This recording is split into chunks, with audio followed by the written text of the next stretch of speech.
Fascismo. Una palabra que se oye mucho últimamente. ¿Pero qué es? El término procede del latín fasces o haz de varas. ¿La idea? Una vara se rompe fácilmente, pero si unes varias, se vuelven muy fuertes. Y cuando un dictador convence a toda una nación de que marcha al unísono, también se siente fuerte. En el fascismo, el hacha simboliza que no hay unidad sin disciplina. Brutal si es necesaria. Soy Rick Steves, y en este especial aprenderemos las duras lecciones del fascismo en la Europa del siglo XX. Gracias por acompañarnos.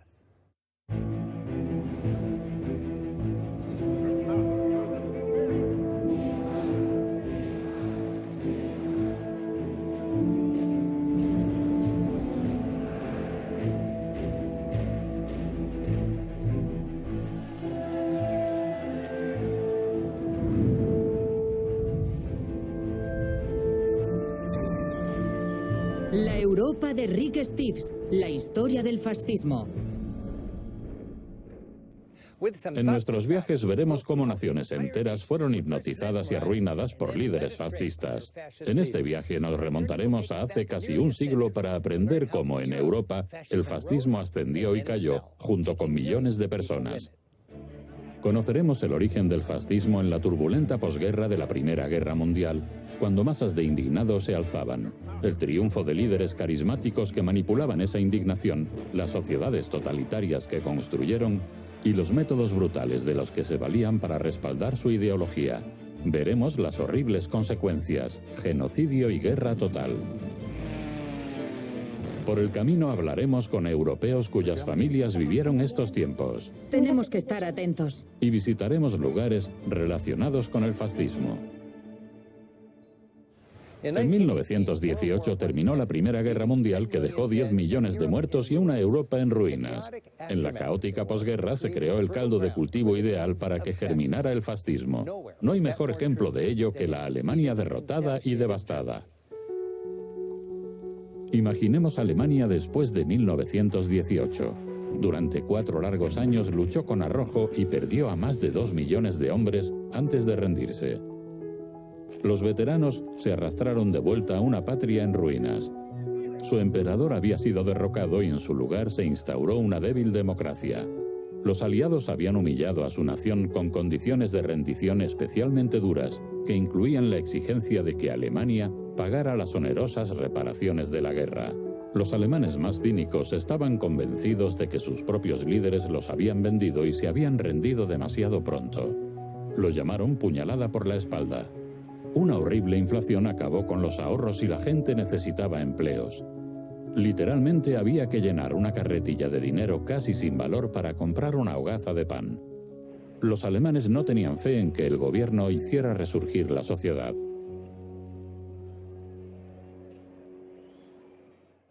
En este vacío de poder nació un movimiento que se proclamaba defensor de los oprimidos. Sus integrantes vestían uniformes amenazantes con camisas marrones, patrullaban las calles en bandas y anhelaban recuperar el orgullo nacional alemán. Se autodenominaban nacionalsocialistas o nazis, su líder Adolf Hitler.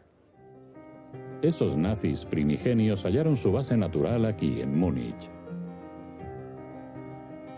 Si bien hoy día es una ciudad agradable e idílica, la capital bávara era célebre por su fervor conservador y nacionalista. Las bandas callejeras nazis atacaban con violencia a los forasteros indeseados, judíos y comunistas.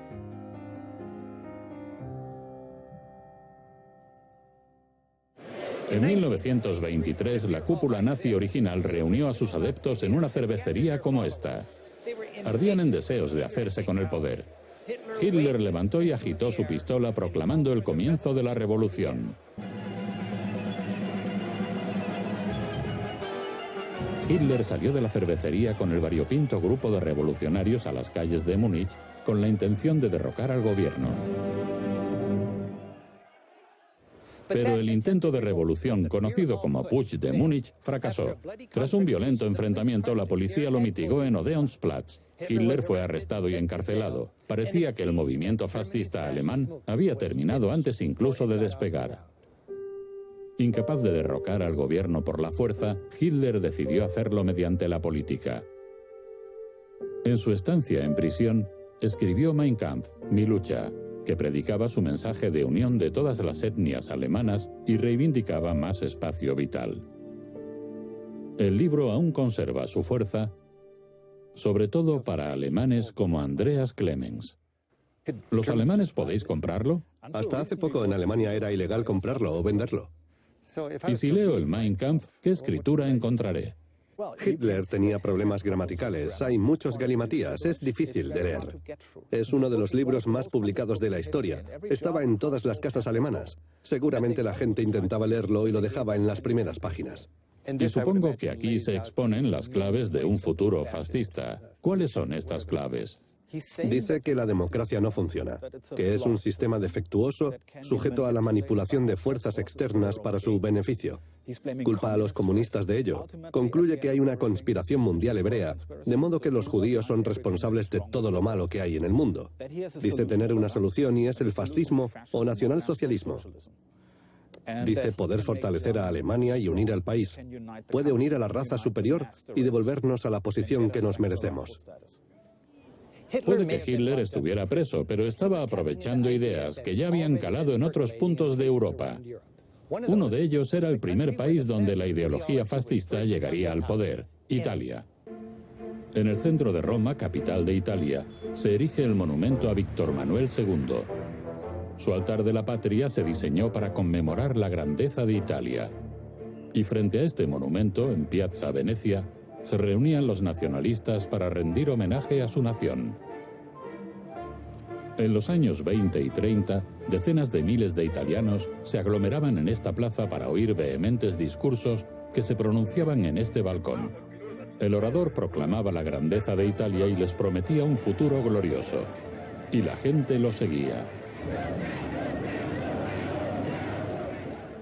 El carismático orador que fuera periodista demagógico se convirtió en su líder, il Duce. Este hombre era Benito Mussolini. El ascenso al poder de Mussolini, como el de Hitler, radicó en la Primera Guerra Mundial. La Primera Guerra Mundial concluyó en 1918. Había un gran descontento en Italia después de la Primera Guerra Mundial. El país estaba sumido en el caos. Había una tasa de desempleo altísima y muchas huelgas. Estábamos al borde de una insurrección comunista. Había un sentimiento de frustración pese a que Italia estaba en el bando vencedor. La gente pensaba que los tratados de paz no les favorecían. Se hablaba de victoria mutilada, el equivalente a la puñalada por la espalda de los alemanes. Los veteranos regresaban tras haber luchado en las trincheras. ¿Y para qué? Los soldados que volvían de los campos de batalla no eran muy bien recibidos. Había muchas peleas callejeras. Y básicamente, los soldados se unieron en un partido llamado Fasci di Combattimento, cuyo líder era Benito Mussolini.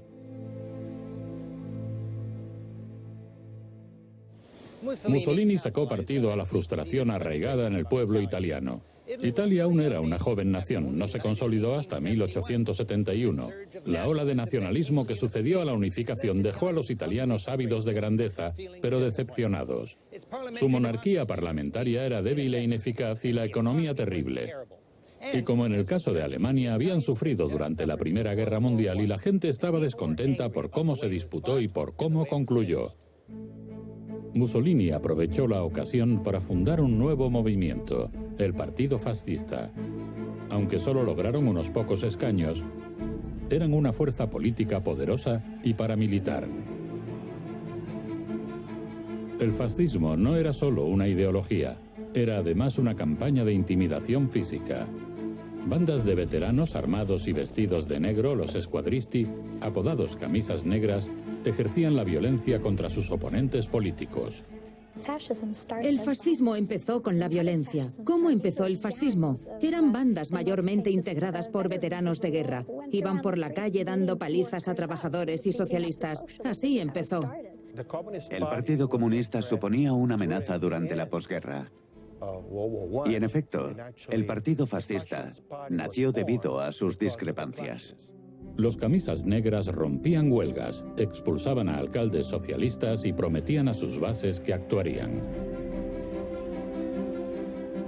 En 1922, unos 30.000 fascistas pusieron rumbo a la capital para hacer gala de su fuerza. Fue la llamada Marcha sobre Roma. Sin un solo disparo, se entregaron a Mussolini las riendas del poder. De repente, Italia estaba sometida a un régimen fascista con un nuevo líder audaz, aunque inexperto en política. Piazza Venezia se convirtió en el escenario de un nuevo nacionalismo intensificado. A Mussolini le encantaban las grandes concentraciones, y desde su balcón ofrecía grandes promesas y soluciones sencillas a problemas complejos para causar euforia entre sus seguidores.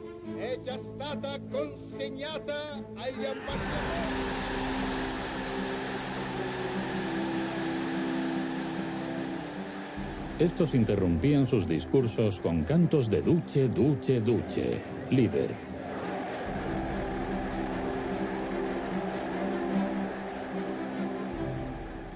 Yo lo concibo como una especie de sueño colectivo. Era como la hipnosis. Formabas parte de una turba de miles de personas, todas concentradas en un hombre, un maestro en emplear su cuerpo, sus expresiones faciales y su lenguaje para llegarles al corazón.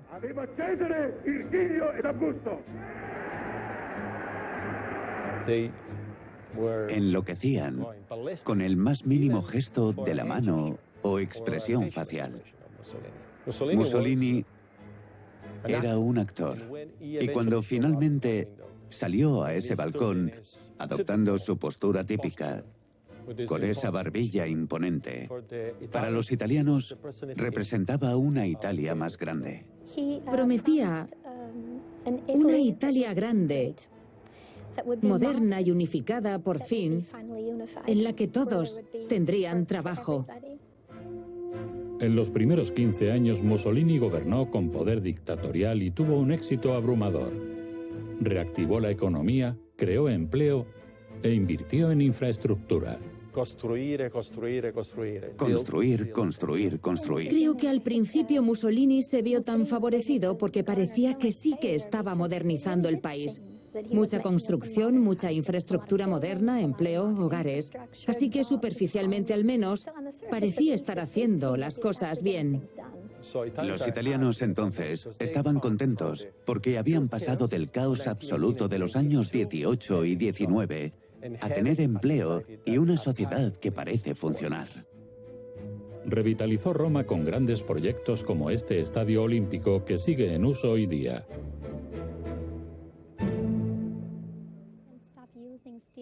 Francesca creció oyendo historias sobre Mussolini. Nos habla desde su experiencia. Es un estadio impresionante. Mussolini construyó este estadio para promover la candidatura olímpica de Roma, pero también el deporte y la forma física como elementos clave de la ideología fascista. Estas estatuas representan a atletas, pero también representan al nuevo hombre fascista. Un hombre con fuerza física, orgulloso y disciplinado, pero también dispuesto a secundar el dogma fascista: creer, obedecer y luchar. Creer, obedecer y luchar. Estos mosaicos se inspiraban en la antigua Roma y glorificaban la grandeza del líder y los logros del régimen fascista. Eventos militares, saludos romanos. Y para enfatizar se repetían las cosas: duce, duce, duce, duce. Fíjate, 10 duces. El fascismo aplaudía la agresividad. Mira aquí.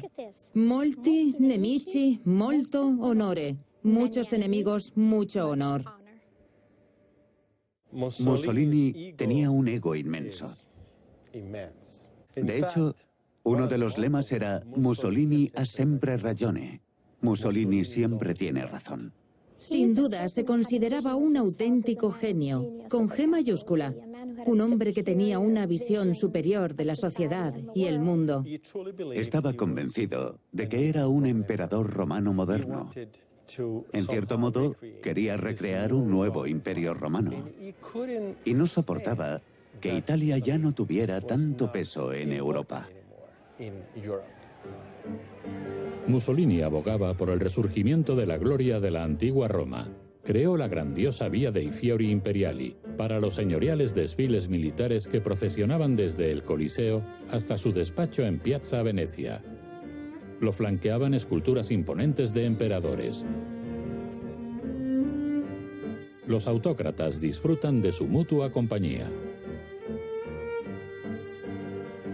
Mussolini construyó una ciudad futurista a las afueras de Roma llamada Eur. Esta ciudad planificada es la materialización arquitectónica del fascismo. Los edificios uniformes y las rígidas calles planeadas axialmente preconizan orden y conformidad y evocan un pasado de poder y un futuro de gloria. El más importante es el Palazzo della Civiltà Italiana. El Palazzo della Civiltà Italiana se erigió como homenaje al pueblo italiano y sus grandes talentos. Pero ese estoicismo monolítico que infunde también nos recuerda que la ideología fascista conlleva que los individuos se entreguen por completo al Estado. Con un pueblo cansado de su gobierno disfuncional, Mussolini ascendió al poder prometiendo actuar. Y por toda Italia su imponente arquitectura, como la de esta estación de tren de Milán, parecía diseñada para recordar al pueblo que el Estado es más importante que el individuo.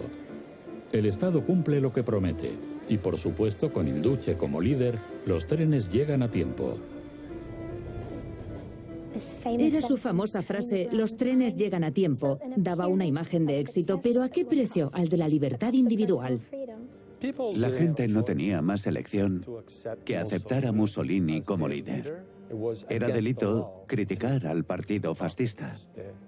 Ni siquiera los periodistas tenían independencia para escribir lo que quisieran. Había un famoso lema fascista que decía, todo por el Estado, todo en el Estado y nada contra el Estado. Mientras Mussolini construía el primer Estado fascista, aquí en Alemania Hitler tomaba nota. Ya fuera de prisión tocó muchos de los temas que tocaba Mussolini. El alzamiento de unos trabajadores desilusionados, la reactivación de una economía en apuros y la reparación de un gobierno percibido como débil. La bonanza de los felices años 20 mitigó su mensaje populista, pero tras la Gran Depresión en 1929, los trabajadores estaban indignados y las promesas de Hitler cobraron impulso. El fascismo estaba arraigando en Alemania.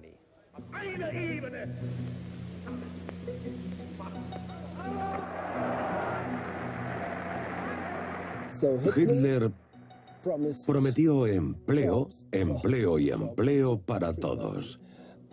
Y la gente necesitaba empleo, claro está. Era justo lo que querían oír.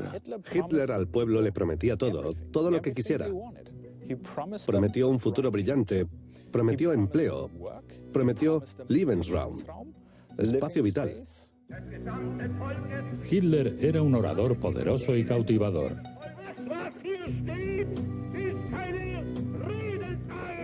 A la gente le extasiaba el discurso de Hitler, y no tanto por la belleza de sus premisas, sino por su fanatismo tajante, su cólera, su rabia y su retórica repetitiva. Quienes lo presenciaron lo describen como un efecto de barbarie primitiva. Lo que decía era un desastre, pero su actuación al hacerlo era todo un espectáculo artístico. Repetía una mentira hasta el infinito y no la transformaba en mentira pequeña, sino en una mentira grande con la que martilleaba sus cabezas. Además, la simplificaba todo lo que podía. Sus promesas simplistas estaban hechas a medida para su base política.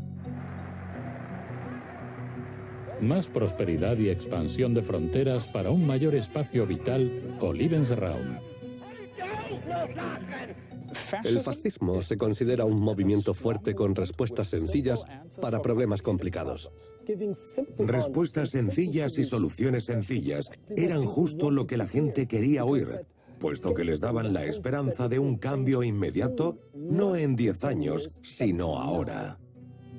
Culpó de los problemas de Alemania a chivos expiatorios como judíos y comunistas, por temor a que la revolución comunista de Rusia se extendiera a Alemania. La gente cantaba Deutschland, Deutschland über alles. Alemania, Alemania por encima de todo el mundo. Y confiaba en que Hitler lo lograría. En 1932 el partido nazi obtuvo tan solo 1/3 de los escaños del Parlamento. Pero Hitler consiguió ascender al poder. Formó una coalición de gobierno con políticos conservadores convencionales que esperaban poder controlarlo. Tras buscar opciones por todos los medios, el presidente alemán von Hindenburg, reticente, nombró a Hitler canciller en enero de 1933. Era el único modo que tenía de formar gobierno con mayoría parlamentaria. De pronto Adolf Hitler lideraba un nuevo gobierno alemán. A las pocas semanas de gobierno de Hitler en circunstancias misteriosas, se produjo un incendio en el Parlamento alemán, el Reichstag.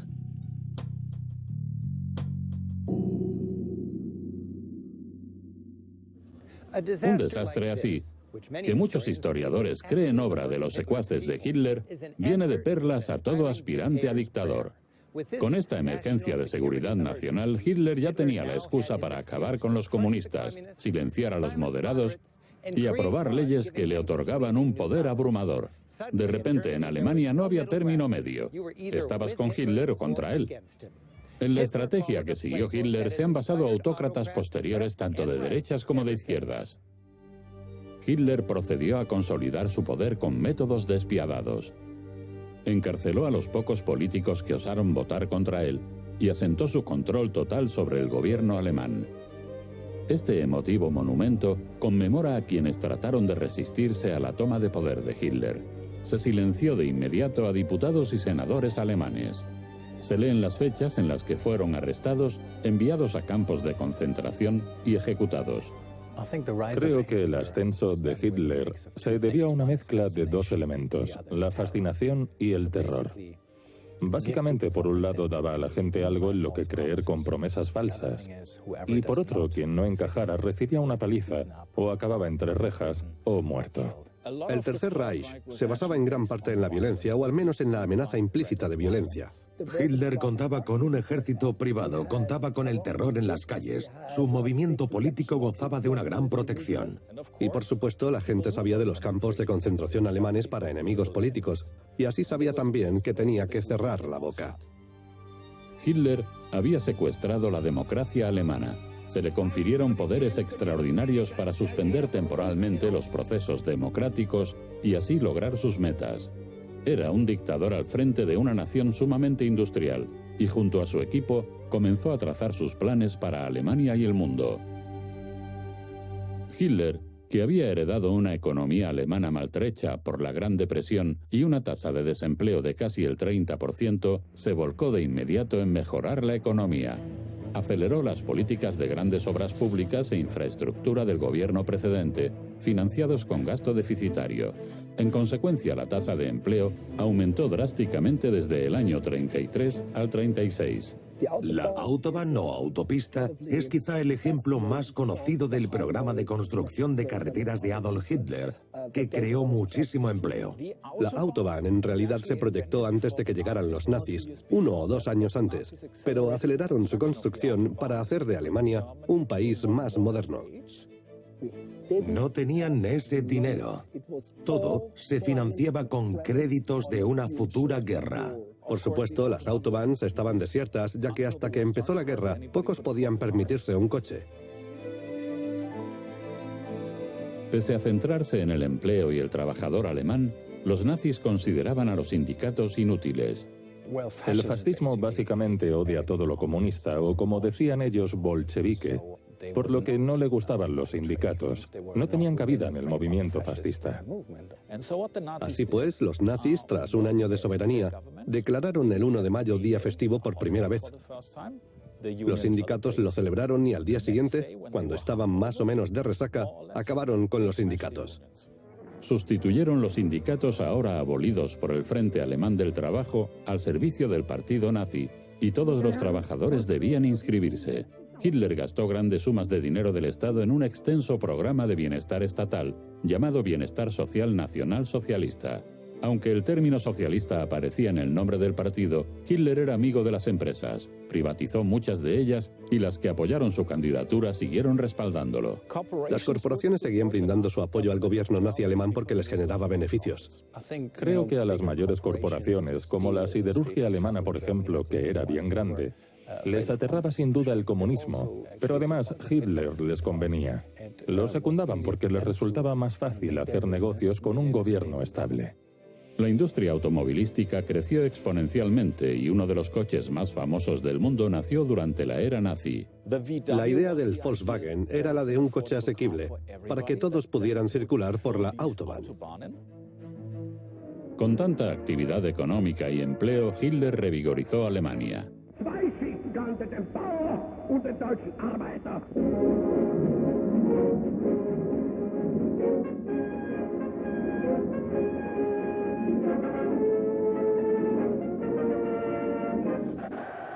Casi toda Alemania estaba arrobada por la visión carismática de Hitler y el país tenía un objetivo común. Allá donde iba, las masas lo adoraban. Las mujeres se desmayaban cuando pasaba su coche.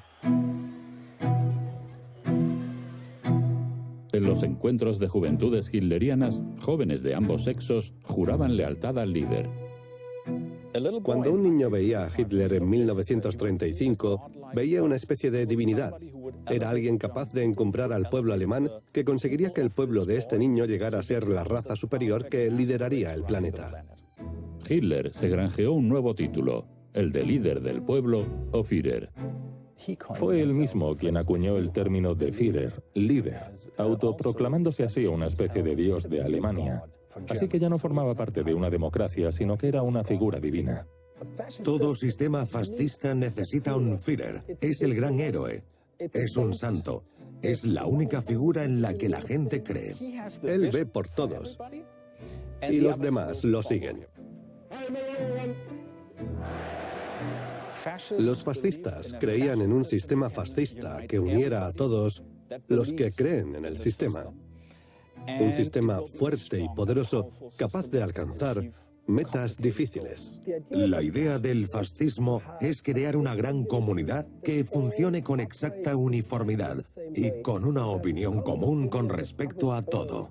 Había una frase que rezaba: Ein Volk, ein Reich, ein Führer. Un pueblo, un imperio, un líder. Y punto. Pero esta conformidad nazi tenía un lado oscuro. Se perdió la individualidad. El individualismo no existe siquiera en el fascismo. No existe de ningún modo. No existe en el arte, no existe en las aulas universitarias, no existe en los periódicos y la prensa. La individualidad se consideraba inadecuada para un alemán, básicamente. Lo importante era la Volksgemeinschaft, la sociedad, el denominador común del pueblo alemán. A todo aquel que intentaba comportarse de modo distinto, ya fuera en su vida privada, profesional o en la forma de expresar su opinión, había que detenerlo.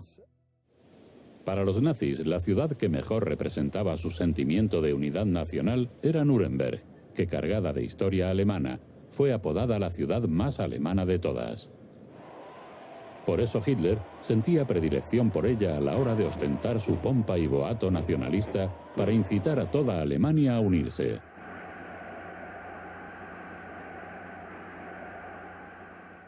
Hubo tres Reich o imperios alemanes. El primero era medieval, el Sacro Imperio Romano. De hecho, el castillo del emperador aún se alza sobre Nuremberg. El segundo Reich tuvo lugar en el siglo XIX, la creación del Estado alemán moderno a partir de Prusia bajo el mandato de Bismarck. Y aquí en Nuremberg, Hitler declaró su tercer Reich, un poderoso imperio alemán que duraría 1000 años. Cuando Hitler ascendió al poder, convirtió el campo Zeppelin de Nuremberg en la sede de sus enormes congregaciones del partido nazi. Hoy día los restos inhóspitos de este colosal punto de encuentro se consideran provocadores. Me reúno con el guía turístico alemán Thomas Schmerstich para aprender más. Durante años aquí tuvieron lugar celebraciones más y más elaboradas de la cultura, ideología y poder nazis. Los dictadores fascistas comprendían el poder propagandístico de las grandes concentraciones, donde podían confeccionar la adoración de su gente, disfrutar de ella y luego transmitirla al resto de la población.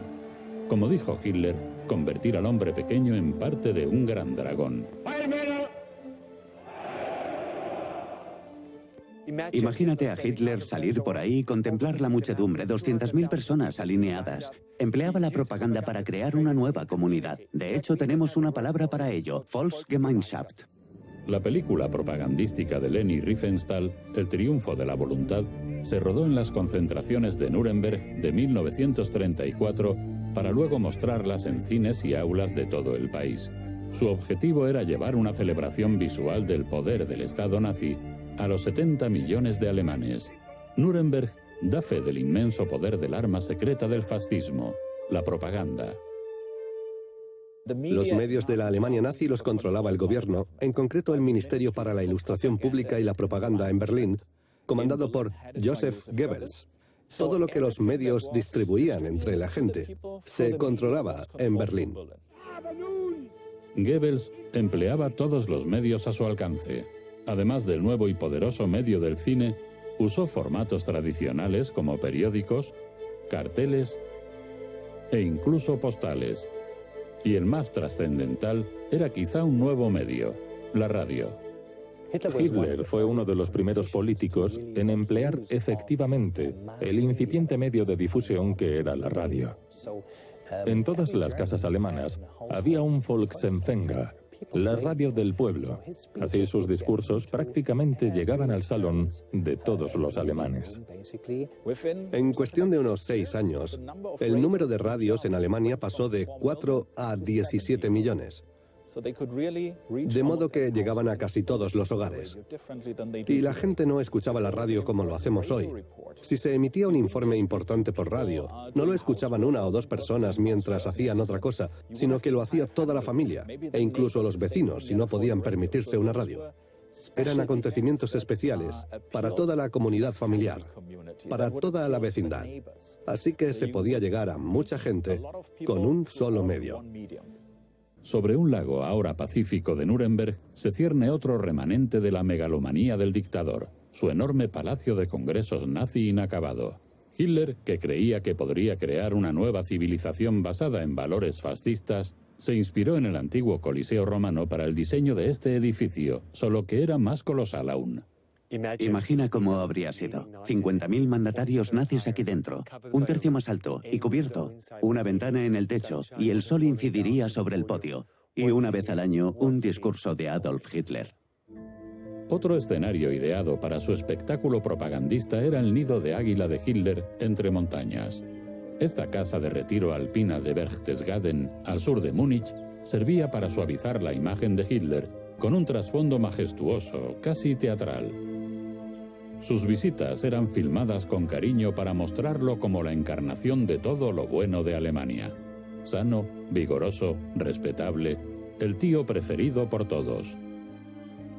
Situada en la espectacular ladera alpina, se construyó en 1938 como casa de retiro en la montaña para Hitler y sus invitados. Un túnel de piedra construido con precisión fascista conduce al lujoso ascensor de Hitler que aún hoy lleva arriba a los visitantes. Al estar en este rincón de Bavaria, según Hitler inspirador y alentador, algunos llamaban a Berchtesgaden la cuna del Tercer Reich. A mediados de los años 30 se había instaurado el fascismo en 2 de las mayores naciones de Europa, Alemania e Italia. Alemania estaba creando un inmenso ejército, incumpliendo así el Tratado de Versalles que puso fin a la Primera Guerra Mundial. El fascismo se extendía, preocupando al resto del mundo.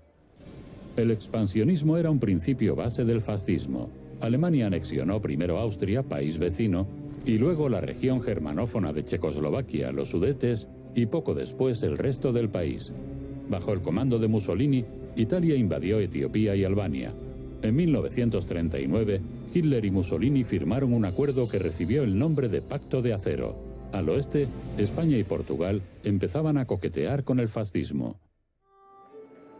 España, como otras naciones entonces, pasaba por la incómoda transición de una monarquía decimonónica a una democracia del siglo XX. En los años 30 la gobernaba una democracia moderna pero frágil. En 1936, el pueblo español estaba polarizado al extremo, ya que los antiguos defensores de la monarquía, el ejército y la industria, entorpecían el avance. En representación de esta facción reaccionaria, un adalid militar, el general Francisco Franco, invadió España desde el protectorado de Marruecos. Con la ayuda de tropas coloniales y la aviación italiana, intentó un golpe de Estado. Al igual que Mussolini y Hitler, Franco prometía la vuelta al orden y restaurar el poder y el orgullo nacional. Pero el gobierno elegido democráticamente se resistió y la nación se sumió en una cruenta guerra civil. Los conservadores liderados por Franco se enfrentaron al gobierno democrático. Fue una guerra brutal de clases e ideologías que dividió a pueblos y familias. En 3 años de conflicto, murieron cientos de miles de españoles. Franco usaba tácticas dignas de un dictador, como la intimidación policial y militar. Hitler y Mussolini, que creían erróneamente que Franco se uniría a su alianza fascista, echaban más leña al fuego. Uno de los episodios más trágicos de esta funesta guerra sucedió en el municipio vasco de Guernica. Allí el mundo fue testigo por primera vez del terrible poder del Estado fascista, un preludio de la Segunda Guerra Mundial. Este municipio era un símbolo del nacionalismo vasco y en él se encuentran la Casa de Juntas y el famoso árbol de Guernica. Para quebrantar ese espíritu, Franco solicitó ayuda a la Fuerza Aérea Alemana y el municipio insumiso fue devastado en el primer bombardeo de saturación o masivo del mundo.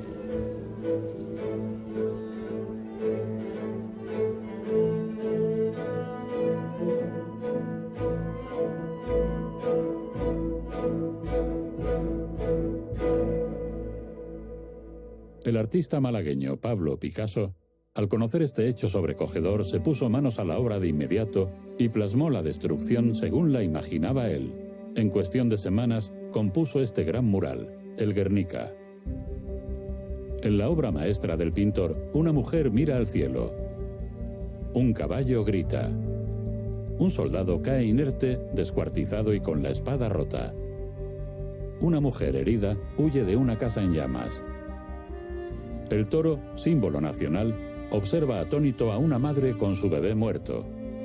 Una suerte de piedad moderna.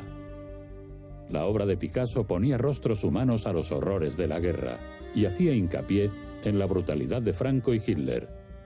Hoy el Guernica sigue siendo el retrato más emblemático de los crímenes fascistas contra la humanidad. Puede que con Hitler se reavivara la economía y hubiera empleo, pero empezaba a ser evidente que si bien el fascismo beneficiaba en ciertos aspectos a su base política, tenía un lado oscuro y un altísimo precio. Pese a su fachada respetable y su popularidad entre la gente corriente, el próspero Estado fascista se apoyaba en una represión cada vez más brutal. Hitler siguió erigiendo cruelmente un Estado fascista totalitario. Silenció a la prensa libre, así como a intelectuales y universidades. La postura de los nazis respecto a los intelectuales era de rechazo. No había lugar para ellos. Es similar a cuando se comparan nazis y comunistas. Un comunista necesita una biblioteca enorme, desde Marx y Engels, pasando por Lenin y muchas otras obras hasta llegar a nuestros días. En la biblioteca de un nazi solo está el Mein Kampf, poco más. Lo mismo se aplicaba al arte. Para los nazis solo había un estilo aceptable. La postura de los nazis o de Hitler respecto al arte era muy simple. El arte para ellos tenía que ser lo más naturalista posible.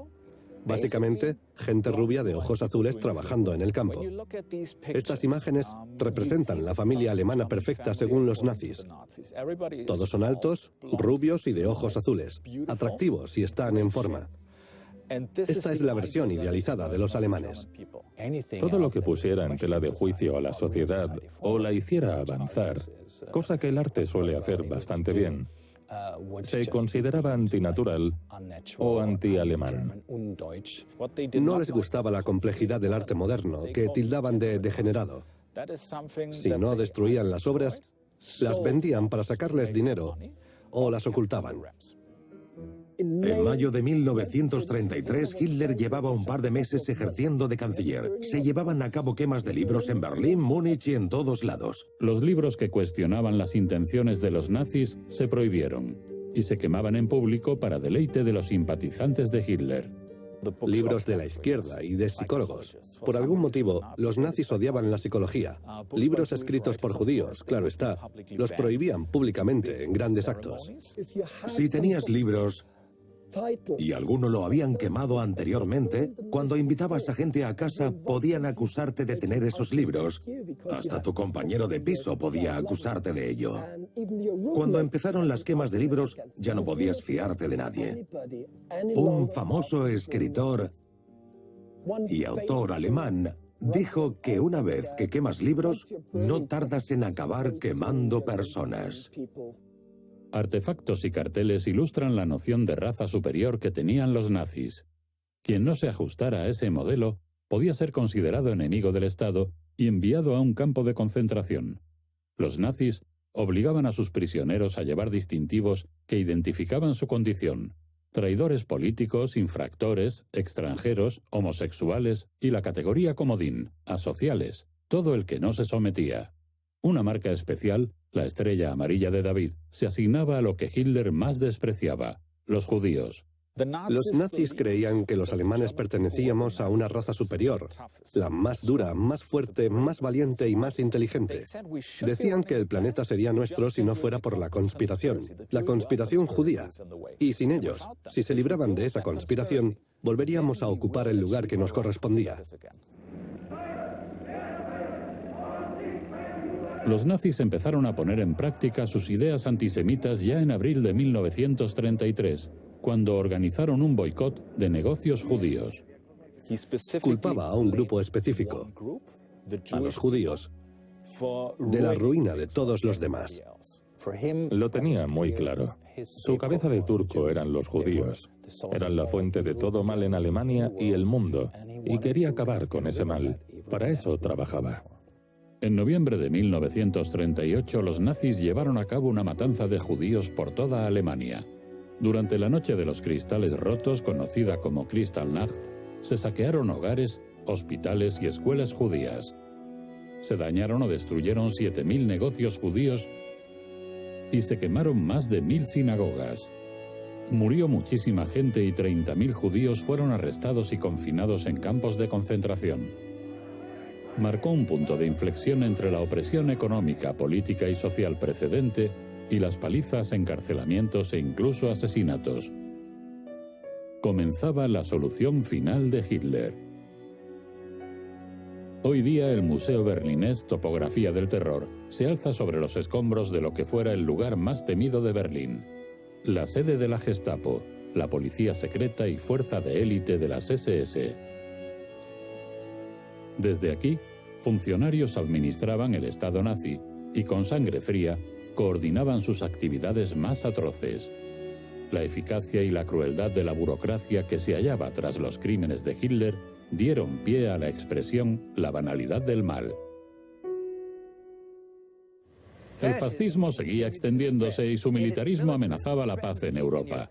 En España, el mundo entero había asistido a un anticipo de los horrores de la guerra moderna y era solo el principio. En 1939, Alemania invadió Polonia y estalló la Segunda Guerra Mundial.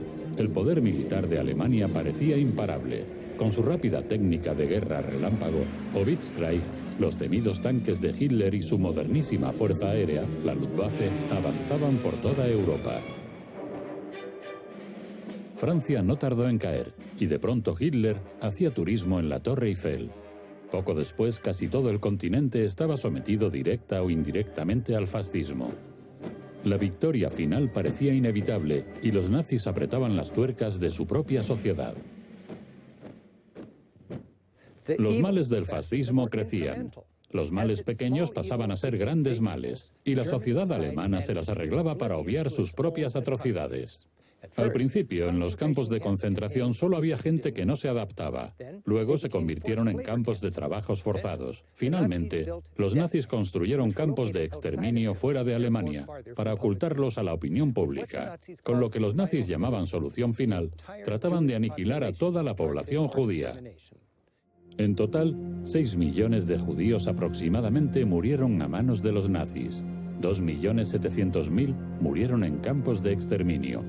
Auschwitz-Birkenau, en Polonia, era el mayor campo de concentración y el más célebre del sistema nazi. Su visita puede resultar dura, pero los supervivientes de Auschwitz quieren que los turistas vengan para apreciar la magnitud y monstruosidad del lugar desde el punto de vista humano, con la esperanza de que el Holocausto jamás caiga en el olvido. Cuando ingresaban en los campos de trabajo, se recibía a los prisioneros con un cartel que rezaba Arbeit macht frei, el trabajo te hace libre, un embuste cínico. Una vez dentro, los reclusos trabajaban hasta morir o eran ejecutados. Los recién llegados se dividían en dos categorías. Unos eran enviados directamente a las cámaras de gas y otros, los que podían trabajar, vivían al menos un poco más. Las paredes están cubiertas de fotografías de víctimas, cada una con su fecha de llegada y su fecha de muerte. Los reclusos no solían vivir más de un par de meses. En cada edificio se hacinaban hasta 1000 personas, cada una con su número identificativo tatuado. Fingían que las cámaras de gas donde se asesinaba en masa eran duchas. La gente, convencida de que volvería, recibía ganchos para colgar su ropa, ya que los nazis preferían evitar el pánico. Los reclusos se agolpaban en la sala de duchas. En estas instalaciones, los nazis gaseaban e incineraban a más de 4.000 personas al día.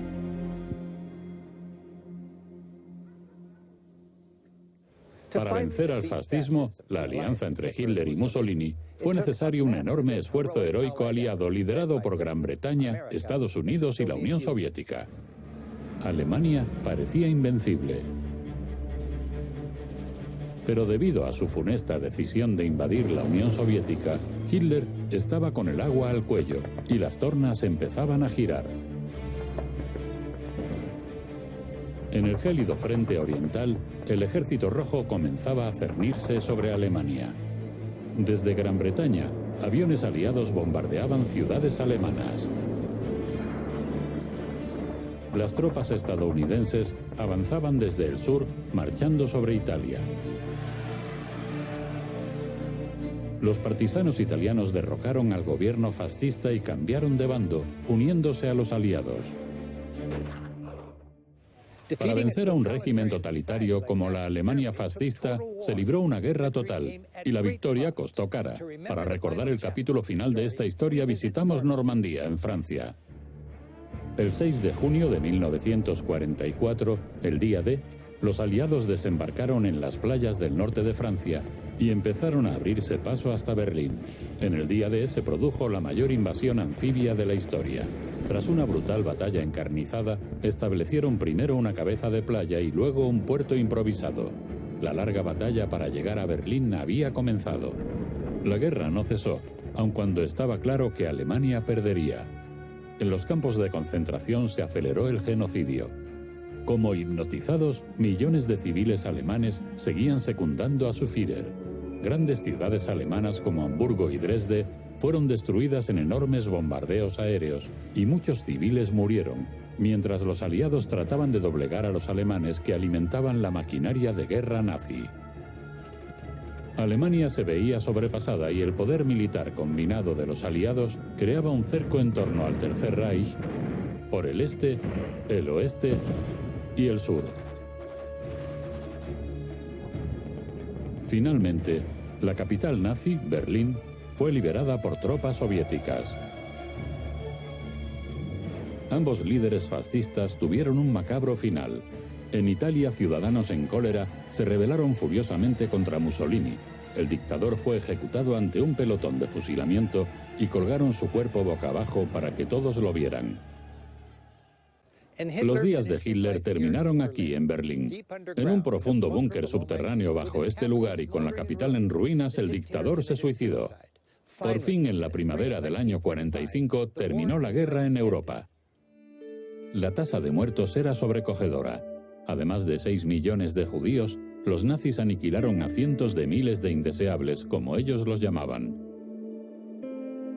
Más de 1 millón de presos políticos y religiosos y casi 9 millones de civiles polacos y soviéticos.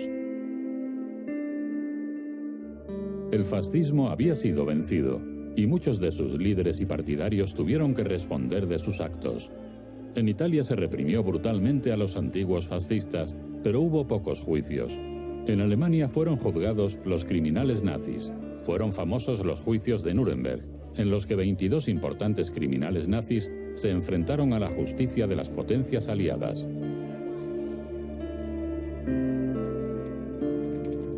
El experimento del fascismo en Europa dejó el continente devastado y hubo que restaurar sociedades enteras.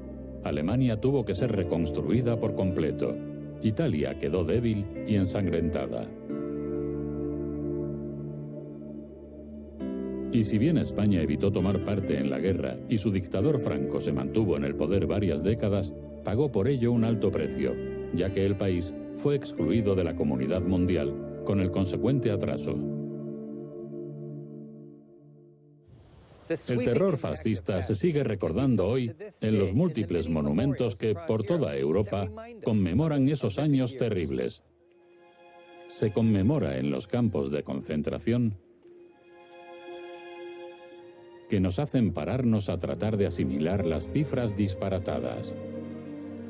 La casa de Ana Frank, en Ámsterdam, humaniza el horror del Holocausto mediante la historia de una sola víctima entre 6 millones. En el cementerio estadounidense de Normandía, intentamos apreciar el sacrificio que fue necesario para derrotar a esa ideología odiosa y restaurar la libertad. Cerca de Madrid, una colosal cruz de hormigón sitúa en el mapa el Valle de los Caídos. Aquí se encuentra la famosa tumba de Francisco Franco. Recientemente ha sido aprobada por el gobierno español la exhumación del dictador a un lugar a determinar por la familia. En Berlín, el monumento a los judíos de Europa asesinados es un campo evocador y conmovedor de losas de hormigón. Está diseñado para inducir a la gente a pensar y reflexionar sobre este horrible episodio de la historia humana. Una constante en estos monumentos es el nunca más. Pero actualmente, en democracias occidentales bien asentadas, hay sociedades que lidian con este tipo de emociones, frustraciones e injusticias que hace un siglo abrieron la puerta al fascismo en Europa.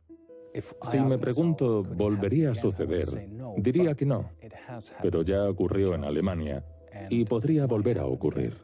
Al combinar todos estos elementos, tiempos de crisis, un líder carismático que sabe aprovecharse del miedo y la ausencia de una prensa real en la que se dé un intercambio de opiniones, creo que es posible que algo así vuelva a ocurrir. El fascismo se dio aquí en Alemania, el centro de la civilización, tierra de Beethoven, Goethe y Schiller. Si ocurrió aquí, puede ocurrir en cualquier punto del mundo. Hoy, una Alemania responsable tiene presente el legado del dolor que asoló Europa. Conoce bien la importancia de un electorado bien informado. En todos los colegios, los niños estudian el Holocausto y visitan un campo de concentración. Y los centros nazis de documentación cuentan la historia. Todo como parte de un programa educativo que instruye cómo el fascismo arraigó, causando algunas de las peores atrocidades de la historia. En Alemania estamos convencidos de que la educación es uno de los modos principales de asegurarse de que algo así no se repita jamás. Y es que si sabes qué mecanismos funcionaban y conoces el contexto económico y político de los años 20 y 30, te das cuenta de lo que ocurre hoy día y puedes tratar de evitarlo. La educación lo es todo, incluso para tener un electorado que piense con libertad. Hace falta educar, ha dicho electorado. Hay que concentrarse en el sistema educativo, orientarlo a crear ciudadanos en lugar de consumidores. Y otra cosa importante, tener medios imparciales, información independiente. Pero quizá lo más importante sea preservar el gobierno obedeciendo a una constitución y unas leyes, no a los dictámenes de un todopoderoso líder carismático. Cuando cunde un gran miedo al futuro y la gente ve amenazado lo que tiene y teme perderlo, es fácil que el populismo irrumpa y que un líder que se presenta como profeta del mismo gane terreno. Algo que podemos hacer para asegurarnos de que no vuelve a ocurrir algo así, aquí o en cualquier país, es desconfiar de quienes prometen respuestas muy fáciles a problemas muy complejos. Nunca funciona. La democracia es frágil y no habría que darla por hecha. Creo que es importante defenderla y creo que podemos aprender a no seguir a líderes al abismo y mantener un pensamiento crítico e independiente. Como hemos visto, a lo largo de la historia del fascismo europeo, líderes carismáticos ascendieron al poder mediante procesos democráticos y luego adquirieron un mayor poder constitucional de forma ilícita. Cuando los ciudadanos permitían a sus líderes hacer algo así, los derechos y libertades individuales no tardaban en excluirse y se perdía la democracia. Si bien se reinstauró la democracia en Europa occidental, podría haberse perdido para siempre, lo que habría costado millones de vidas. La historia sigue su curso ante nuestros ojos y hemos de recordar que la libertad y la democracia no están garantizadas. Todos somos participantes y todos somos responsables. La historia del fascismo en Europa nos ha enseñado que un líder fuerte y carismático puede aprovecharse del miedo para arruinar una sociedad. La democracia es frágil y necesita un pueblo atento y comprometido. Si damos por hecho nuestra libertad, podemos perderla. Gracias por acompañarnos. Soy Rick Steves. Hasta la próxima. Viajad con cabeza.